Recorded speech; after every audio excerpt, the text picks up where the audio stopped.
Hello YouTube, Dave here again. Welcome to another installment in our look at the Paladin class through the ages, as today we take a look at the 3.5 Paladin.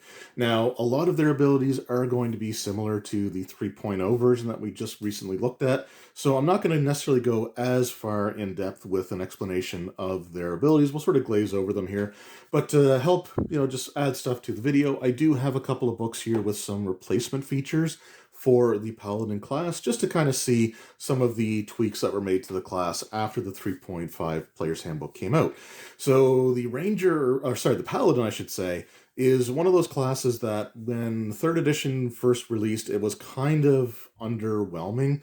Their best aspect was their bonus on saving throws and their immunity to diseases, with other features like their Smite Evil and Remove Disease stuff being kind of underwhelming, or like just something that really needed to have some sort of improvement. So did they get improved in 3.5? Well, sort of. Yes to one, no to the other. So let's just go ahead and take a look here. Now, the Paladin class retained pretty much all of the weapon proficiencies, the armor proficiencies, skill proficiency or skill class skills, like all of that stuff has remained the same. I think they still get the 2 skill points. They still have like the weakest number of skill points in the game, alongside classes like the fighter and the cleric, which just never seemed like it was enough. They still require the lawful good alignment. And it does mention that charisma is still very important to the Paladin class, which it always has been. But the one thing I will give 3rd edition credit for is that they mechanically made charisma an important stat for the Paladin. So just taking a look at the table here, we do see some new things added to the mix. Still a little top heavy as far as the class is concerned, but we can see probably some changes right off the bat here. They still gain their spellcasting ability as well, which is underwhelming in 3.5 as it was in 3.0, although I think they did have a few extra spells added to it. So let's just go ahead and take a look at what they get here. So at level 1, they get Aura of Good, Detect Evil, and Smite Evil once per day. They get Divine Grace and Lay on Hands at 2nd level. They get Aura of Courage and Divine Health at 3rd level. Then at 4th level, they gain the Turn Undead feature. At level 5, they gain Smite Evil twice per day. So that is a change over the 3.0 version, as well as the ability to gain a special mount. At level 6, they gain Remove Disease once per week, and then there's a 2 gap or level gap where they just don't gain anything new, other than things like an ability score increase if they would qualify for it based on their level. And I think that's it, because level 7 is pretty much universally garbage for a lot of like the martial classes. But at level 9, they get Remove Disease twice per week. At level 10, they gain Smite Evil 3 times per day. At level 12, they get Remove Disease 3 times per week.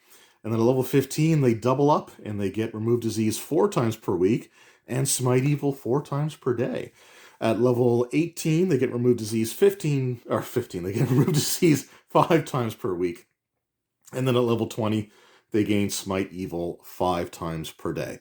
So looking just at the level chart, again, a lot of the stuff is still very much the same as it was in 3.0, but the Smite Evil has been improved marginally. So instead of it being a once a day and that's it, without taking like the extra smiting feat, which I want to say was in the Defenders of the Faith Splat book, or might have appeared in some other stuff in 3.0, they do finally get like the ability to smite evil more than once. But mechanically, it still functions very much the same. So, for example, their Aura of Good ability, it just determines how strong they detect as a good aligned creature for the purposes of the Detect Good spell. Detect Evil works the same way as it did before. It's just, I think, a 60-foot cone. And they can do that an unlimited number of times per day. Their Smite Evil, again, it mechanically functions the same as it did in 3.0. Where you add your charisma modifier to the attack roll, and then your level to the damage roll. But you do get it more than once per day. It is still sort of hamstrung by the fact that you have to declare your smite before you make the attack roll. And if you miss the attack, then the smite attempt is simply burned for the day, and it is gone, and it is not coming back until you get a full rest in. And if you smite a non-evil creature, it's the same thing. The ability is just used up and gone. Then at the Divine Grace, they get a bonus on their saving throws equal to their Charisma. Lay on Hands, so they heal an amount of points equal to their Charisma modifier times their level. So the example that they give is a Paladin with a 16 Charisma at 7th level. 3 times 7 is 21. So they would get 21 points that they can heal per day. They don't have to use it all at once. It is still a standard action to use the Lay on Hand feature, and your Lay on Hands can still be used to damage undead the way that it was before with a successful melee touch attack.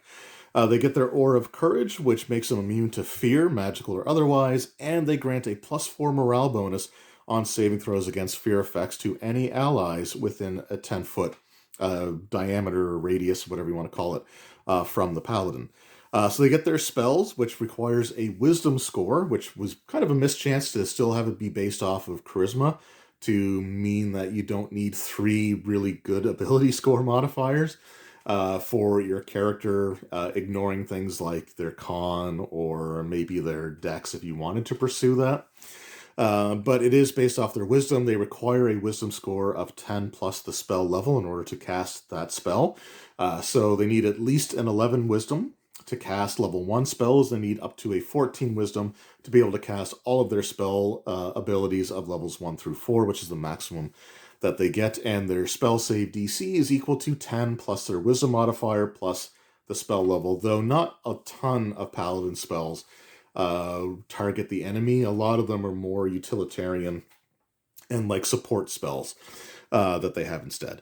At 5th level, they do get the ability to summon their special mount, so they can call on it as a full action, and the paladin or the paladin's mount essentially is summoned from the celestial realm, similar to like the summon monster spell kind of idea, and they last, I think, for 2 hours per paladin level.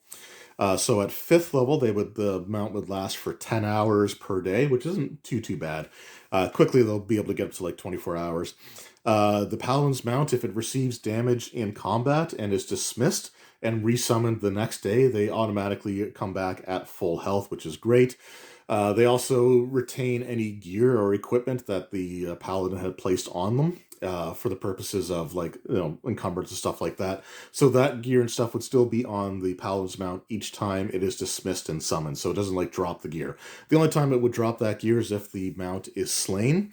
And the Paladin has to wait 30 days or until they gain a Paladin level, whichever comes first. But if their mount is killed, until they summon a new one, or until that period of time elapses, they do suffer a -1 penalty on attack rolls and weapon damage rolls. So they get a little bit depressed when their mount is killed. Now, their mount is a unique and special version of a standard creature. So we do actually have a table here that does show you what you get for your Paladin's mount. So at levels 5 through 7, you adjust its hit dice by a total of +2. So whatever its base hit dice were, they get 2 extra, which can affect their base attack and some other abilities. They get a natural armor bonus increase of +4. So whatever their base modifier was for their natural armor, it is increased by 4. They get a +1 bonus to their strength, and they would have a 6 intelligence as opposed to the normal 3 intelligence that most animals would have. They also get empathetic link, improved evasion, share spells, and share saving throws. So the empathetic link, a paladin has an empathetic link with their mount out to a distance of 1 mile. The paladin cannot see through the mount's eyes, but they can communicate empathically. Note that even intelligent mounts see the world differently from humans, so misunderstandings are always possible. That really feels like it's a note for the dungeon masters. Improved evasion, simply if the mount has to make a reflex saving throw, they take only half damage on a failed roll and no damage on a successful roll. Share spells at the paladin's option. She may have any spell but not spell-like ability that she casts on herself to also affect the mount. The mount must be within 5 feet of the paladin at the time that happens. So essentially, if you cast something like bull strength on yourself, then you could have it so that the mount receives that bonus as well. So it's for buff spells. Share saving throws. For each of its saving throws, the mount uses its own base save bonus, or the paladin's, whichever is higher. The mount applies its own ability modifiers to the saves, and it doesn't share any other bonuses on saves that the master might have, such as from magic items or feats. So that makes sense. Improve speed, so they gain a plus 10 increase to speed at levels starting at level 8. And then at level 11, they can command. So once per day per 2 paladin levels of its master, a mount can use this ability to command any normal animal any normal animal of approximately the same kind as itself. So, or horses would be able to use command on any like horse-like animal creature. Probably not things like badgers or wolves or things like that, but any other horse type of enemy.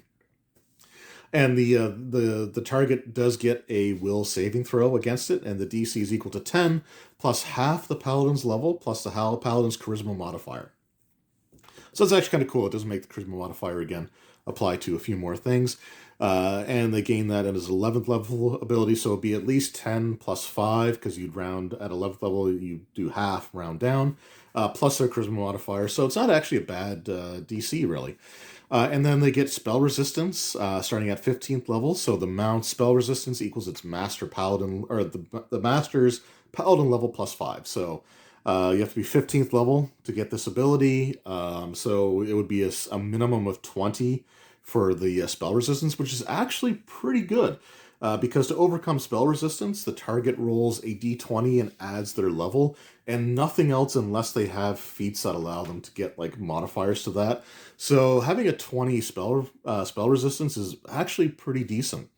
They also get adjustments increasing to their hit dice, their natural armor, and their strength. By the time they reach 20th level, they would have 8 hit dice above whatever a normal creature of its type would have. Their natural armor is 10 higher than a normal creature of its type would have. Their strength would be 4 higher than a creature of its normal type, and they would have an intelligence of 9. So that's actually pretty cool. The mount's actually not bad, and again, like when it dies, if the mount is killed, it does have a lot of protection, so it should be okay for the most part, unless like you have a really vicious DM or a lot of area of attack things, but the paladin can always dismiss their mount as well. So a mount dying shouldn't happen too often, but it is a thing that can happen. Going back to the paladin abilities, at level 6, they get their remove disease once per week, and they get additional uses of that for every 3 levels after 6, so 6, 9, 12, 15, and 18. And it's still a pretty underwhelming ability, if we can be honest. Their turn undead that they get, I think I missed a couple of these, but their turn undead is okay as well, but it's the same thing. It's a paladin that's doing turn undead as a cleric 3 levels lower. So which is okay again, but you have a 4th level paladin turning as a 1st level cleric, so if you're hoping to rely on turn undead in your group, you hopefully have a cleric of full level as opposed to just the paladin, but it's still not too bad. Going back to the spell casting again, the paladin spell level, effective spell casting level, is half of the class level, which that's kind of crappy. I think that overall, even though it starts a little bit weaker, I think if they cast spells as if they were a cleric of 3 levels lower, the same way that their turn works for their caster level for things like overcoming spell resistance, I think that would have been a better option than just it being like half their level. So I don't know. Let me know what you guys think of that. I think I also missed the Divine Health, which just grants some immunity to all diseases, including things like mummy rot and lycanthropy. And I think I did discuss Aura of Courage, which is a +4 bonus, a morale bonus to saving throws against fear effects for allies within 10 feet, where the paladin himself are immune to fear, which is pretty cool. The paladin still retains their code of conduct, so they have to be lawful good alignment, and they have to do things like, for example, respect the rule of like a legitimate government, even if you disagree with some of their methods. If they are legitimate and in their how they became the rulers of that location, then the paladin is expected to adhere to those laws. They're expected to respect the rule of law. They also are required to help those in need and punish those who would harm or seek to harm or threaten others. Kind of your standard Paladin stuff. As for associates, they are free to travel with any good or neutrally aligned characters. However, they will not knowingly travel with an evil character, and nor will they travel with groups that continuously do things to offend their Paladin code. And similar to a lot of previous editions, if they have any henchmen or followers or anything like that, they do have to have the Paladin's lawful good alignment. And if they break their code of conduct or they associate knowingly and continuously with evil characters or those that provoke or, try to essentially offend the Paladin code, the Paladin would lose their Paladin features, their Paladin abilities, and they would have to go through some sort of atonement if it's possible for them to get those abilities back. So, the 3.5 Paladin is an example of a very marginal improvement over the 3.0 class. There were some classes in 3.0 that really strongly needed to be improved, and they really strongly needed things to make the class just more viable and better. The Ranger is the one that most comes to mind when I think of that. But the Paladin was definitely another character class that needed some revision, some fixes. And the 3.5 one did improve the class, but I would say it's kind of like the bare minimum. The biggest thing that they did, I would say, would have to be like the ability to smite evil more than once per day. Which is great because that Smite Evil was, not the most great ability to begin with. Charisma to hit is fine. There's nothing wrong with that. If you have a decent charisma, your level to damage is also pretty good. But once per day, being stuck with that in 3.0 was pretty rough. And here, they do get extra ones. It's still not great, but it is better. They at least get up to 5 times per day without having to take extra feats like extra smiting, which I think was in for 3.0. I think it was in Defenders of the Faith, and I'm pretty sure it's in other books in 3.5 as well. But I think I'm looking at the class, and somebody had mentioned this in the 3.0 Paladin, and I kind of responded to it here. But in 3.5, I remember house ruling the Paladin class. So that it removed the remove disease class feature from them. And instead, in its place, Remove Disease was now a first level Paladin spell, and where they would gain a use of Remove Disease, they instead gain the ability to choose a bonus feat from the fighter bonus feat list, excluding things like specialization, anything that required weapon specialization as a prerequisite. And I also added a few other feats on there as well. Things, I think, like any of the mounted combat feats would have also been acceptable for that. But Remove Disease, I remember taking it away as a class feature and letting it be a spell, because at least that way they could do it once per day, as opposed to once per week or, up to 5 times per week. Whereas if it was a first level spell and over the course of a week, at least they could do it 7 times per day or 7 times per week instead of just once. And it's a single target spell anyway, so it's not the most useful thing to begin with. So I wanted to see it get improved, and it just really wasn't. Smite was improved in that you get extra ones, but there's still the fact that you could just simply whiff on your Smite Evil attack, because you still have to declare your Smite Evil before you make the attack roll. And if you miss, then you waste that ability. And if you attack a non-evil character, then you waste that ability. And I never really thought of it at the time, but I think what I probably would have done with it is have it be something like what they would do in 4th edition, with reliable attacks and reliable powers that the more martial characters had. Now, if you smite evil and you hit and it's not an evil creature, the ability would still be wasted. But I think I would allow somebody to, if they declare a smite and they miss, then it's not used up. But the smite is still in effect until they make a hit with that weapon. So it's kind of like holding a charge kind of idea. I might have to float that idea past my my current 3.5 group. Nobody's playing a paladin in that campaign, but it might be something to think about. Now, those are some fixes I would make to the paladin class, but Wizards of the Coast also made some changes to the paladin class with the release of certain source books. So we do have Complete Warrior here. And the thing I want to look up really quickly is, and I think I mentioned this in the Ranger video, but there were alternative features for non-spell casting variant to the Paladin, which is on page 13. I keep wanting to think it's further in the book than it is. So you had the Variant Ranger, which removed spells from it and instead gained other abilities. They did the same thing for Paladins, because you know what? Paladin spells are okay-ish, but it's just not a great feature, really. And I can kind of see why, like, future versions of the class in, like, 4th edition or in, like, the modern Pathfinder, for example, just gets rid of spellcasting for these character classes altogether. But yeah, so the Variant Paladin does not gain the ability to cast divine spells, but they do gain the Blessed Weapon ability at 6 levels, so any melee weapon wielded by a Paladin of 6 level or higher is treated as good a line for the purposes of overcoming damage reduction. Now, that doesn't sound like a lot, but that's actually a pretty big thing. Because damage reduction in 3.5 it was a cool concept, having like weapon properties be what overcomes it, as opposed to just like, is it a +1, 2, or 3 weapon, or whatever.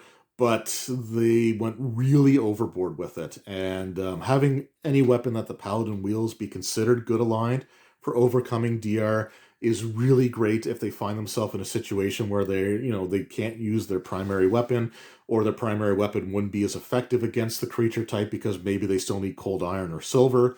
So they might have like a cold iron and a silver weapon. So yeah, I think that's just a really good ability to have overall. They get Divine Might at 11th level, so the Paladin can use a standard action to add a +4 bonus to her Strength, Wisdom, or Charisma score. This ability can be used once per day, and its effects last for 1 minute per caster level, so it kind of replaces the buff spells that they had anyway for the stat increases. And actually, I think this is even better because I don't think they had the Charisma buff spell as a second level spell for the Paladin. So, +4 bonus to those attributes. You have to choose which one. It's only usable once per day, but 1 minute per class level. Not bad. You're getting 11 minutes off the bat, so that's still pretty good. And then at 13th level, they get 10 to mount. A Paladin of 13th level or higher who uses their Lay on Hands ability to heal or mount cures 5 points per healing point spent. In addition, the Paladin may use her Lay on Hands ability to end any of the following adverse conditions affecting her mount at the cost of 5 points of healing per condition, unless otherwise noted. Ability damage costs 1 point per 5 points that you spent to restore. So if you had a strength drained horse that had like 4 points of strength drained off of it, you'd have to spend 20 points of healing overall in order to remove all 4 of those points. But that's still pretty good. Then we get the blinded, confused, dazed, dazzled, deafened, diseased, exhausted, fatigued, feeble-minded, insanity, nauseated, sickened, stunned, or poisoned.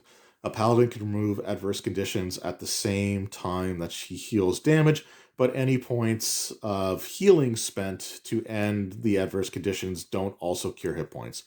And then at 16th level, they get Holy Sword. So a Paladin gains the ability to use the Holy Sword once per day as a caster whose level is equal to 1/2 the Paladin's caster level. So that's just a spell, right, that they get like once per day. And yeah, it's fine. Again, half their level still kind of sucks. But it does show that Wizards was very much aware of the fact that some of the abilities were kind of underwhelming, and to make some changes to, especially spellcasting. Like, I think they knew that they kind of messed up with Paladin and Ranger spellcasting because they got a lot of better spells later on, and they have like those features that if you just don't want to deal with spellcasting at all, then you can replace it with a lot of features that kind of mimic some of their more useful spells, like the Holy Sword and stuff like that. And then we got the Player's Handbook 2, which had some replacement features for each of the main character classes. So let's just take a look and see what we got here for the alternate Paladin ability.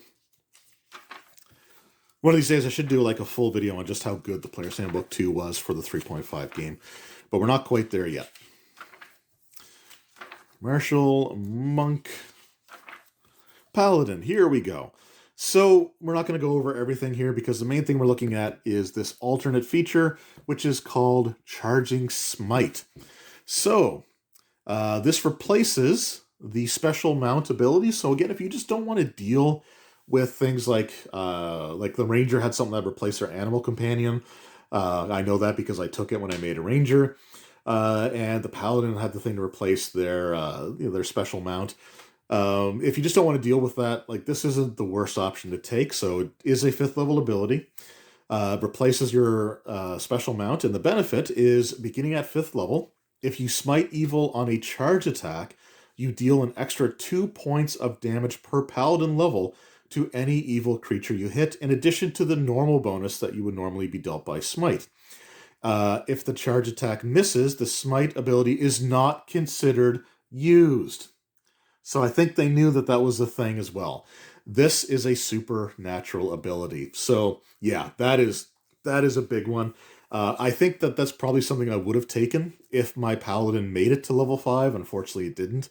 But I think that's an ability that I would choose because, number one, it doesn't use the smite if you miss. Like, that's just, again, that's something that I had addressed. I actually forgot that it did that. I knew they had charging smite, but I forgot that it didn't actually use up the smite if they miss. So again, like, they obviously were aware of some of the deficiencies that the class had, but being able to do an extra 2 points of damage per paladin level, so that's 3 points of damage per paladin level on a charge. And when you get into epic levels, it can get even more insane with like the greater smiting feat or whatever it is that lets you add your level again to damage. So yeah, you can get some pretty nasty damage in with a charging paladin if you took the charging smite. So anyway, there we go. That's my look at the 3.5 paladin class. And overall, it's okay. The 3.5 version of the paladin just wasn't quite as improved as I think some people were hoping for. It definitely wasn't as improved as what I was hoping for, because in my later 3.5 days, I did house rule the class to do things like make remove disease a first level spell instead of it being a once per week ability, and give them some bonus feats that they can choose instead to further customize their character. It's an okay class. Like, it was the first character that I made for 3.5 in like a decade, when I had the ability to play this past summer in a 3.5 game. A 3.5 game, which it's a different campaign, but it's the same player base that I'm actually still actively involved in. And I might talk about that one of these days, but I try not to talk too much about other people's games, I guess. I don't know. But I did make a paladin as my first 3.5 character in a very, very long time.